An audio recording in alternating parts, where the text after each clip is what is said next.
பாய் மக்களே, நானும் புளிமண்டினா ஹவாய் போகிறோம். தேசி வேற ஃபுல்லாக போட்டுறாங்க, சும்மா குழுன்னு இருக்கேன். ஆனால் புளிமண்டியா இந்த வருமா என்ன பார்த்துக்கிட்டு வரா, வெளிகிரி குச்சிடாதா இரா புளிமண்டியா நானும் வரேன். இது நம்பர்களடா, நீ பட்டு ஓடுறா எல்லாரும் தெரியுமா உனக்கு? மாப்பிள்ள பாரு, ஏன்னா எவ்வளோ சூப்பராக இருக்கு. ஹவாய் தான் வேற லெவலில் இருக்கு.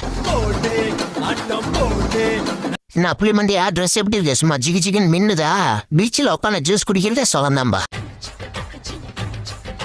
நடு கடல்ல இந்த மாதிரி படுத்துக்கிட்டே ஜூஸ் குடிக்கிற சோகம் யாருக்கு வரான்? போறான் புளி மந்தியம் எங்கன்னா எடுத்துன்னு போய் முட்டிட்டு போறான். டார்லிங் அங்க பாரு, புளி மந்தியம் டான்ஸ் போட்டு வச்சுப்பான். பாக்கிறதுக்கு ரொம்ப காமெடியா இருக்கும் போறா. மந்தியா சாப்பாட்டை விட்டு இருக்கு, நல்லா டேஸ்டா இருக்குல்ல.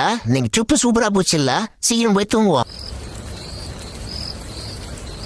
மண்டியா செம தூக்கம். வியூ பாரு எவ்வளோ அழகா இருக்கு. எல்லா ஃபோன் எடுத்து ஒரு செல்ஃபி எடுறா, வியூ சூப்பரா இருக்கு. அவ்வளோதான் மக்களே, ட்ரிப்பு முடிஞ்சு நீயோட கடைசி நாள் எல்லாம் கிளம்ப போறோம். இந்த இடத்த விட்டு போறதுக்கே மனசு இல்லை, அவ்வளோ அழகா இருக்கு. மண்டியா அவ சுத்தி பார்த்துட்டா, அவ்வளோதான் ஊருக்கு கிளம்பலாம்.